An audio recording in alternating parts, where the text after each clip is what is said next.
Ang init eh. Ayaw mo siya, malaki. 20 kilo yan. 20 kilo mo palpag. Lods, dito ka lang. Baka mo si QL. Tingnan mo dun. Pabalik na yan.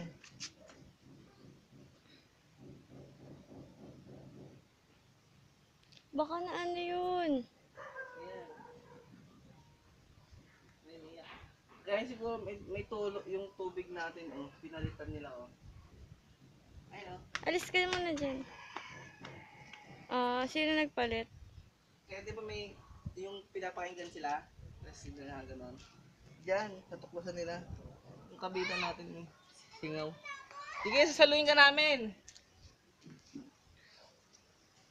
Ikaw pipikit!